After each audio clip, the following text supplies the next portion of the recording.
मौन रह कर के क्रियाशील रहना ये एक बहुत बड़ी तपस्या है। छोटे से वाक्य में भले ही ये समझ ना आए, पर यदि हम ध्यान से इसको ग्रहण करें तो जीवन का बड़ा सूत्र हमको मिल जाएगा। पृथ्वी, जल, वायु, अग्नि और आकाश, ये पंच महाभूत हैं। सारा वास्तुशास्त्र इन्हीं पांचों पर टिका हुआ है।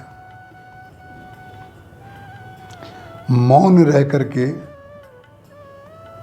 मौन रहा जाए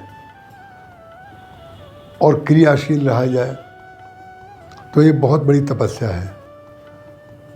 कई लोगों ने पूछा कि मौन रह करके क्रियाशील कैसे रहा जा सकता है। पृथ्वी बोल रही है क्या? जल बोल रहा है क्या? हवा बोल रही है क्या? आकाश बोल रहा है क्या? सूर्य बोल रहा है क्या?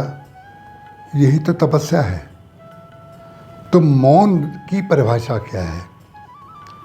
मौन की परिभाषा, यदि आप ये मान लेंगे कि ना बोलना मौन है, तो जितने लोग नहीं बोलते हैं आप उनको मौन कहेंगे या मौनी बाबा कहेंगे। मौन का एक स्वरूप वो है कि हम इतनी देर तक नहीं बोलेंगे, लेकिन मौन का सृजनात्मक स्वरूप क्या है? आपका मौन क्रियाशील रह करके कैसे तपस्या कर सकता है? तो मौन की सबसे बड़ी तपस्या है दूसरे के कार्य की प्रशंसा करना।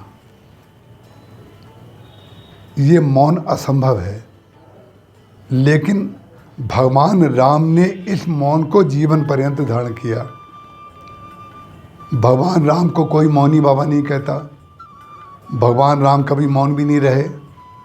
पूरी रामायण में कहीं मौन का वर्णन उनका नहीं आया है, लेकिन एक बार भी आप कहीं नहीं बता सकते कि भगवान राम ने किसी दूसरे के कार्य की प्रशंसा ना की हो।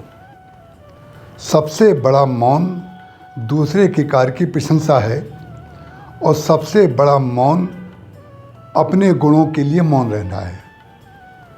अपने गुणों के लिए मौन रहना, दूसरों के गुणों की प्रशंसा करना, और दूसरे के अवगुणों के लिए मौन रहना, और अपने दोषों के लिए बोलना, ये मौन की व्याख्या है। और जो व्यक्ति इस तरीके से क्रियाशील रहेगा, जीवन में कार्य करेगा, वो बहुत बड़ा सृजन करेगा। उस सृजन का नाम राम राज्य भी हो सकता है। राम राज्य भले ही सारी दुनिया में ना बने, देश में ना बने, लेकिन आप अपने जीवन में तो राम राज्य बना सकते हैं। जिस समय हम दूसरे के कार्य की प्रशंसा करते हैं, उस समय जो उसको सुख मिलता है, उसके सुख की परिभाषा हमारे हृदय को पता चलती है। हम परम प्रसन्न होते हैं। तो मौन का तात्पर्य है जिसमें जिसको सुख मिले। हम जब बोल करके दूसरे को सुख देते हैं तो उसको कहते हैं मौन। जब हम अपने गुणों की स्वयं प्रशंसा करते हैं तो उसको कहते हैं बोलना। इसलिए मौन रह करके ही सर्वश्रेष्ठ तपस्या की जा सकती है। जय श्री राम।